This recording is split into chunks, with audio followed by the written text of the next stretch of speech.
most recent Gallup State of the Global Workplace report showed that only 9% of South Africa's workforce is engaged, and that is if staff members actually manage to get to work in the first place. This is Tonight. I'm Bruce Whitfield, and tonight we look at the state of South Africa's workforce. Joining me is Lucy Le Roux, Marketing Manager at Paragon Interiors, and Gale, who is Vice President of Global Communications at Steelcase. How bad is South Africa's workforce? How bad a state is South Africa's workforce in, rather? Well, according to Gallup, which is a survey that we use a lot, actually around the world, so when we're in South Africa but other places, the 9% is very low engagement. What does that mean? What does the engagement mean? Good question. Engagement, the way Gallup describes it, is engaged employees are the ones that are the most innovative, the most willing to collaborate, the ones that get up every day and think, I'm happy to go to work, the ones who don't mind working a few hours later, the ones who show up for work all the time.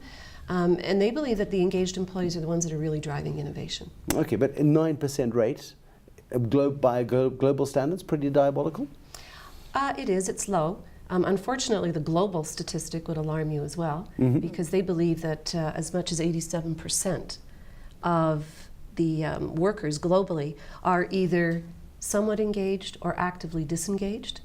Now, actively disengaged is pretty grim. It is pretty grim. I mean, what sort of people are actively disengaged? I mean, you've got to be in a pretty grim job to be actively disengaged. If I was a grave digger, I'd be pretty disengaged, be in denial. If I worked in a call center, perhaps, having to deal with people like myself on a daily basis, I might choose to be disengaged. But surely the workplace can't be that bad, Lucy. Well, the actively disengaged is actually employees who are destructive to the organization. So they really don't like their companies, their jobs, and they proactively try to put other people off their work. They're like generations actors, for example. Possibly at the moment. I mean, would we, we're going to take a real life example, would we take the Generations cast, the 16 members of the Generations cast who walked off set objecting to terms and conditions of their work, who got fired, who now are hosting press conferences, asking for public sympathy and public support, would they be classified as actively disengaged? I think there's always, three sides to every story, so you'd have to really understand the intricacies of what their day-to-day lives were like at work. So I think it's quite hard to comment on something like that without knowing, maybe the subtle things that happen at work. So maybe you do something that's out of the ordinary and really excel in an area, and no one says thank you. That might not be something that's in the public arena, but something like that starts to really eat away at you. Are we not a bit too soft in the 21st century, Gale? I mean, we look at the workplace. In a place like South Africa, you're lucky to have a job. I'm not suggesting that workplaces should be horrible and abusive places, but do we not get just a little bit spoilt and a little bit petulant if there isn't fresh filter coffee in the machine? It's a human rights abuse, which is complete rubbish. I mean, are we a bit soft as 21st century workers? I don't know if we're a bit soft, but I do believe that people need to feel a sense of purpose. And I think when you get up every day and go to work, I don't think it's about the coffee or some of those other things. I mean, I think those are nice things to have. And the environment can make a difference. I think the environment can cause you to more enjoy where you are, or be able to think better or work better where you are. But the disengaged part, or the part with the purpose, I think that's really what's at heart. That you could get up and go to a place where maybe the coffee's not working, but if you don't really have that belief that what you do made a difference, and that you enjoyed it while you were there, and that you contributed, I think that's a huge part of the people who are disengaged, perhaps versus disgruntled. Disengaged, I mean, we can talk about disgruntled, we can talk about all of those sorts of issues, but being disengaged is actually, it's a management failing then. You're going into work, you're performing a task, you're not participating in something bigger than yourself. I mean, is that really the problem that the workplaces suffer? I don't think it's just management, but I think management could be a huge part of it. I think that the people who go in and don't have that sense of purpose and don't understand where they fit or feel that sense of involvement, or one of the things we've discovered, it's one of the biggest factors is the people who feel they have no choice or no control. That's a huge part. So obviously having that choice or control over what you do is big. The area that we deal in is about the work environment. And if there's a way that you can give people somewhat, or that sense that they do have some control over their physical environment that can make a difference. I suppose also in the sluggish economy, and economies around the world have suffered this problem. We've seen jobs created in the United States again, but Spain has got a similar unemployment issue to South Africa, a similar youth unemployment issue to South Africa, where people feel disempowered because it's not just as easy as, well, I don't like place A, I don't have purpose in place A, I can go to place B to find purpose. Well, you are trapped then, and in a low growth economy like ours is at the moment, of perhaps 1 to 1.5% growth in 2014, perhaps more people are trapped in jobs, dead-end jobs, that they would otherwise in other circumstances choose not to be. Well, Kelly Group recently did a study where they found that South Africa has the lowest job change in the world, so around 20%. Once you've got it, you hold on to it for dear life. But I mean, countries, I know Australia, their job change was 60% in 1 year. I mean, that's crazy. How do you build vision and continuity in an organization if 60% of your workforce is leaving every year? I mean, I think what you expressed earlier is actually a generational difference. Different generations feel differently towards work. The old generation, tends to think, well, just get on with it. You should actually be happy to have a job. Your Gen Xers, who are your 40-year-olds, they're sort of quite independent. They want flexibility. They want to be able to balance their personal life and work life. And then Generation Y, which is actually the generation giving us a real run for our money, they want everything and more. Their expectations of their employees are incredibly high. They want good coffee. They want to be asked, how are you feeling? They basically want their bosses... They've gone soft, is what you're saying. Well, schooling has changed, which is quite interesting, and that influences it. When I went to school, every person worked on their own, and you just tried to do your best.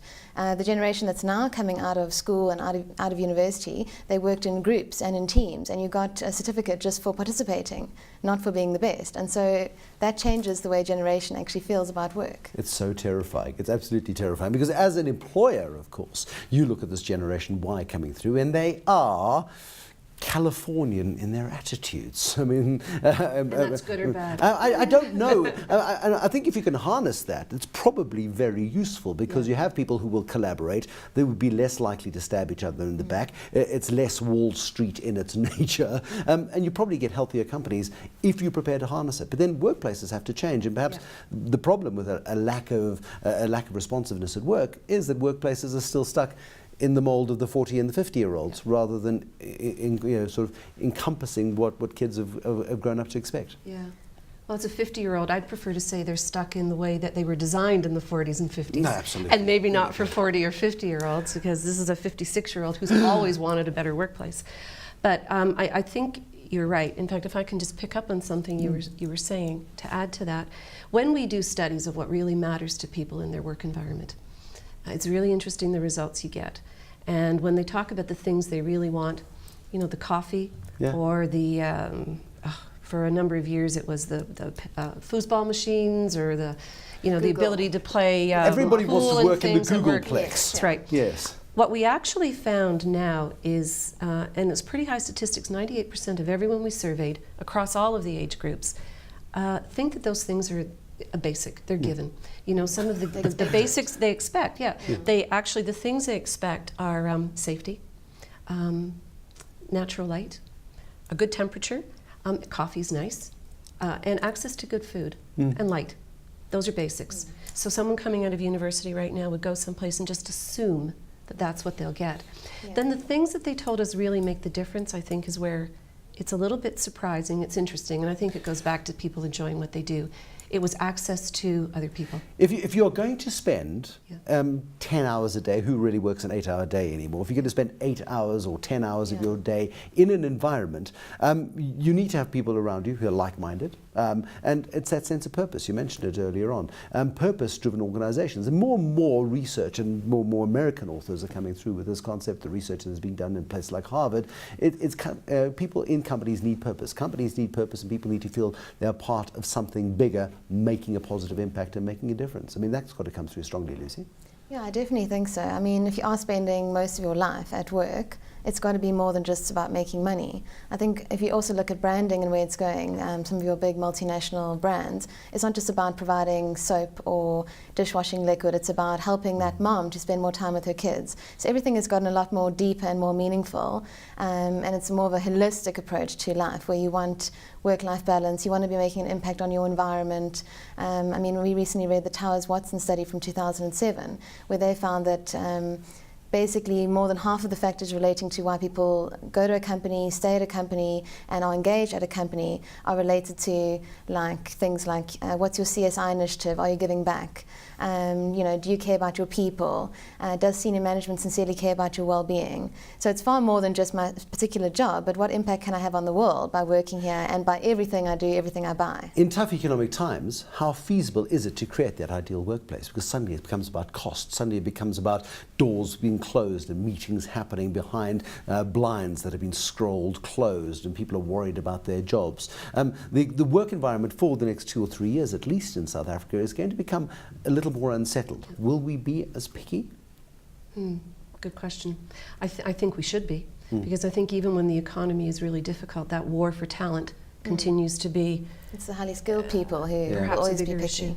But the issue of cost is a really good one. I feel that we've just come through, not equally in every country, but we've come through a period of downsizing everything. Yeah. How could we reduce real estate because the economic volatility has been a little bit too much to deal with? And I think even in countries that, like the US, that have felt a bit of a recovery, that fear of the economic volatility is still there. Yeah.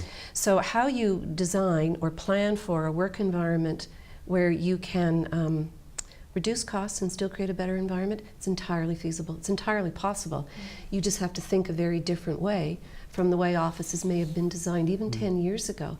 There's a fundamental shift that could occur more aggressively if we really took advantage of fresh thinking, or even all the devices we use, the mobility. Completely. I mean, the buzzword at the moment, buzzwords, because there are two of them, employee engagement. And it is about treating people like grown-ups in the workplace, which ultimately what it boils down to, the old-fashioned dictatorial downward management, do as you're told, create the initiative, create the environment where people can be perhaps just a little bit more giving. That's what you pay them for, ultimately. Get the maximum value. And if companies can get that right, Lucy, we're probably onto a winning ticket. Also, I think looking at costs, I mean, there's only so low that you can crunch your costs, like your rental costs, your cost of furniture, or building costs for a new office. But the one cost that people don't actually quantify is looking at the cost of your turnover, or the cost of productivity, or what is the cost of this disengagement. Because those aren't as easy to measure, but that's actually having a huge effect on business today. So if we focus too much on making our workplaces smaller, more compact, squeezing everyone in, and the diverse workforce that we have today, you're forgetting their salary bill, and that's your largest cost. And if you make it hard for those people to actually get their work done, then you're going to start having costs in other areas. So it's almost like trying to find a leak, but making sure you're getting the right one. There we go. Let's not rob Peter to pay Paul. Lucy Le Roux, Marketing Manager at Paragon Interiors, and Gale Moutrey, Vice President of Global Communications at Steelcase. The thorny topic of employee engagement. Just how engaged are you, or are you a Generation soapy actor? Thanks for watching. There'll be more tonight, tomorrow from the highly engaged team on Tonight with Bruce Whitfield. Goodbye.